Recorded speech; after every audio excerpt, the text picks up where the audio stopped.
Lihat segenap rekan-rekan wartawan keluarga besar Jakarta Utara, Ibu dan Bapak sekalian. Alhamdulillah di pagi menjelang siang ini kita diberikan nikmat Allah Subhanahu wa taala berupa kesehatan dan kesempatan sehingga bisa bersilaturahmi dengan semua rekan-rekan wartawan keluarga besar Jakarta Utara. Sehat menjadi barang yang mahal. Alhamdulillah tadi pagi saya udah dicolok oleh tim Kasudin Kesehatan dan saya bilang pastikan saya cukup satu aja karena kalau dua repot. Ini konkret. Jadi kalau teman-teman gitu berpikir untuk dua, abaikan hari ini karena kita cukup satu aja. Kalau satu artinya negatif. Iya. Kalau dua dibawa kita pakai ambulan, gitu. Nah, makanya jangan pernah berpikir untuk dua, Pak, karena repot. Allah Tuhan itu sudah menskenariokan apa yang terbaik buat hambanya itu. Alhamdulillah tadi pagi saya udah dicolok dan hasilnya alhamdulillah negatif. Tadi Pak Anton menyampaikan soal agenda hari ini. Kita sudah mendesain lama gitu. Dan kalau boleh sih tadinya saya ingin menunda besok.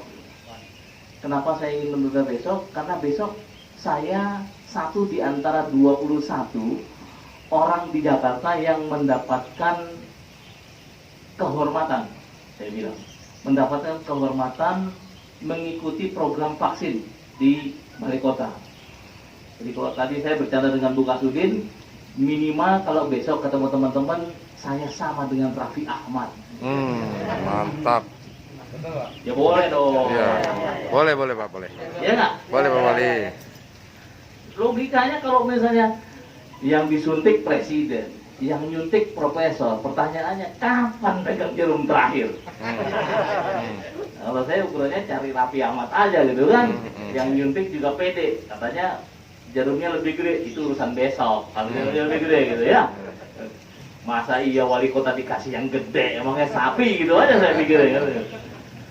Besok insya Allah jam 7.30 saya harus ke Balai Kota. Ada 2 ASN, saya dengan Bu TJ Sekda, Bu Sri Haryati yang mendapatkan kehormatan untuk divaksin lebih awal. Namun saya informasikan kepada teman-teman sekalian bahwa di Jakarta Utara sudah mulai hari ini. Kita ada 85 fasilitas kesehatan yang melaksanakan program vaksinasi. Itu meliputi 6 puskesmas kecamatan, kemudian juga 42 puskesmas kelurahan, 5 RSUD, 1 rumah sakit pemerintah, yaitu di RSPI Suryanti Saroso, 21 rumah sakit swasta, dan ada 10 klinik TNI Polri. Tadi yang disampaikan Pak Aspem, insya Allah nanti jam 13 saya akan melaksanakan kunjungan ke beberapa fasilitas layanan kesehatan yang mulai hari ini memberikan layanan vaksinasi. Saya perlu sampaikan ini di awal karena ini menjadi ikhtiar dan komitmen kita bersama. Harapan tentunya juga teman-teman media bisa menyampaikan dan memberikan informasi. Ini soal pilihan. Sama kayak kita bicara waktu COVID pertama. Ada sebagian yang menyaksikan bahwa COVID ini ada sebagian orang yang memilih sikap bertanggung jawab bahwa pandemi COVID sudah masuk di Indonesia. Sama sekarang. Dan saya ingin mengajak, saya ingin menggugah semua memilih sikap bertanggung jawab. Kepahlawanan, bicara nasionalisme, bicara patriotisme, itu sesuatu yang terus diajarkan dan dilestarikan. Mengapa? Karena sejatinya nasionalisme dan patriotisme adalah spirit yang tidak boleh berhenti. Bukan artinya kita harus bertempur, bukan artinya kita harus berperang, namun tanggung jawab itu tentu ada sesuai dengan masa dan zamannya. Alhamdulillah saat ini kita ditakdirkan Allah Subhanahu wa taala, Tuhan yang Maha Besar, untuk mengambil tanggung jawab berperang melawan COVID-19. Kalau sekarang ikhtiar kita pakai masker, jaga jarak, rajin cuci tangan, nanti saatnya kita langsung berikhtiar dengan mensukseskan program vaksinasi. Saya tentu berharap teman-teman rekan-rekan media di Jakarta Utara mampu memberikan dukungan konkret. Kalau memang nanti kita bisa memfasilitasi, ya, memfasilitasi untuk bagaimana mendapatkan kesempatan di awal, saya pikir itu juga menjadi sebuah momentum yang baik gitu. Nanti mungkin Kasih Kesehatan coba kita program, bukan karena apa, karena memang teman-teman sekalian ya, kemarin begitu presiden divaksin itu bicaranya dunia, bukan hanya bicaranya Indonesia, tapi dunia melihat dan dunia memberikan apresiasinya. Saya ingin di Jakarta Utara bisa menjadi role model, bisa menjadi contoh buat yang lain. Di awal tahun 2021 ini beberapa hal yang baru sifatnya saya kerjakan. Secara rutin, unsur pimpinan di pemerintah kota, saya, wakil wali kota, sekretaris kota, bersilaturahmi dengan masing-masing bagian. Hal yang tidak kami kerjakan sebelumnya. Secara jujur, secara terbuka saya sampaikan apa yang menjadi maksud dan tujuan. Yang pertama adalah memastikan kehadiran dan keutuhan setiap unit yang ada. Kita tahu kalau dulu sebelum pandemi minimum seminggu sekali kita melaksanakan apel. Dan apel itu adalah bagian dari pengecekan kekuatan, pengecekan personil sebagai awal dari kesiapan kita sebagai seorang aparatur sipil negara melaksanakan tugas yang diemban. Nah, sekarang kita balik, saya berkunjung. Yang kedua, tentu saya ingin memberikan apresiasi dan terima kasih. Hari ini pun juga saya bersilaturahmi dengan rekan-rekan sekalian. Saya ingin bersilaturahmi sekaligus juga berterima kasih tentang apa yang sudah kita kerjakan di tahun 2020 yang lalu. Tidak ada Jakarta Utara tanpa kehadiran media. Tidak ada Jakarta Utara yang alhamdulillah kemarin bisa keluar dari wilayah yang dinyatakan dalam zona merah ataupun zona oranye tanpa kehadiran media. Dan saya akan tetap membutuhkan itu. Semakin panjang pandemi ini, maka perjuangan kita dalam kesabaran juga akan semakin panjang. Untuk bisa memastikan kita istiqomah, untuk bisa kita memastikan dalam kesabaran, butuh pengingat. Siapa yang ingatkan? Siapa yang mengajak? Siapa yang menggetuk dan menggerakkan? Teman-teman media. Karenanya pada kesempatan siang hari ini, saya ingin menyampaikan apresiasi dan terima kasih atas apa yang sudah kita kerjakan bersama di tahun 2020. Kemudian juga saya tentunya sebagai seorang manusia punya keterbatasan dan kekurangan. Karena pada kesempatan yang baik ini saya ingin menerima masukan maupun saran. Saya ingin menerima kritikan maupun perhatian-perhatian yang lain yang saya yakin dan percaya apa yang disampaikan itu akan punya manfaat. Kita adalah insan-insan yang dewasa, kita juga insan-insan yang sudah paham soal apa yang menjadi ketentuan dan aturan. Saya yakin yang disampaikan bisa menjadi suatu tambahan kebaikan untuk semua. Itu juga saya sampaikan kepada jajaran saya. Namun berbeda modelnya. Di ASN itu hierarki masih dipegang teguh. Beda dengan media yang sudah bicara soal kebebasan pers. Jadi kalau ASN ada pimpinannya disuruh ngomong, alhamdulillah semuanya diam.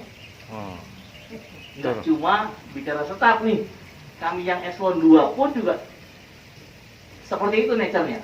Nah, kalau hari ini saya sampaikan kepada teman-teman, silakan jika ada yang mau disampaikan, karena ruang ini memang kita desain, ruang ini memang kita buat sedemikian rupa. Saya ingin hari ini lebih banyak mendengar dari rekan-rekan sekalian.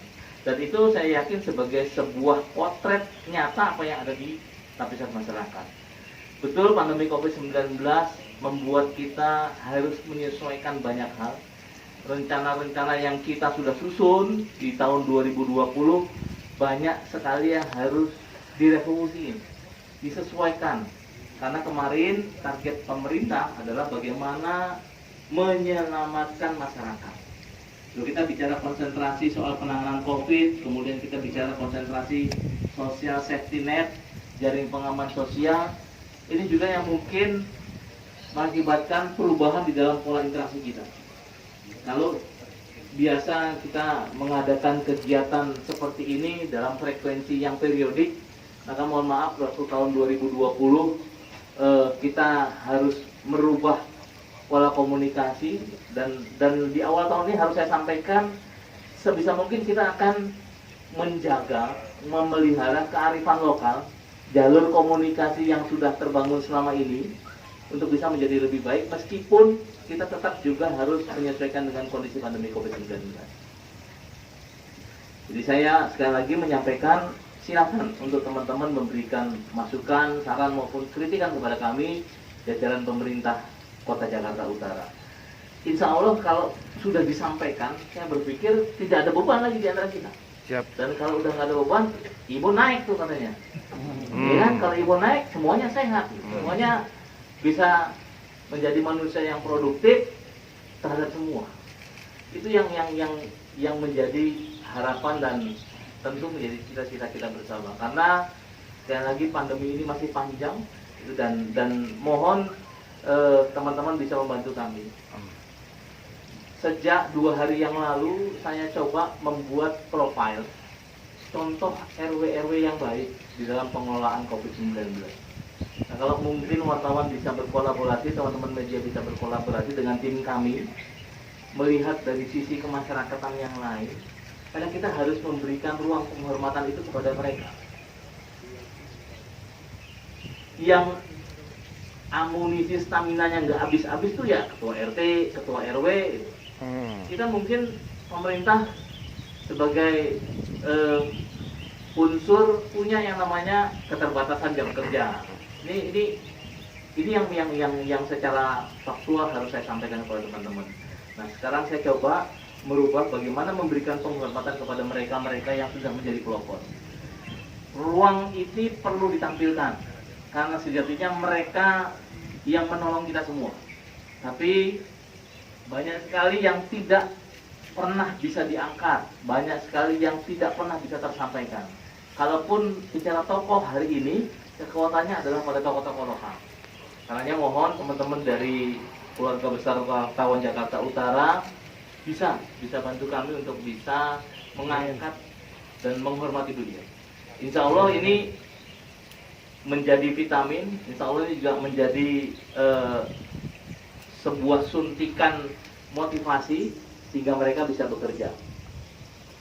Tak semuanya masyarakat kita harus didisiplinkan dengan penegakan hukum. Ya, sekali lagi, sama-sama manusia, Allah memberikan akal, pikiran dan perasaan. Tak semuanya harus dengan penegakan hukum. Kita tak bangga kalau misalnya hasil operasi Satpol mencapai sekian puluh miliar, karena bukan itu tujuan kita. Tujuan kita adalah bagaimana semua masyarakat paham, tahu, kemudian punya komitmen yang sama. Karena kalau kebudayaan kan kita sekarang bicaranya soal adaptasi kebudayaan, adaptasi kebiasaan baru. Ya kalau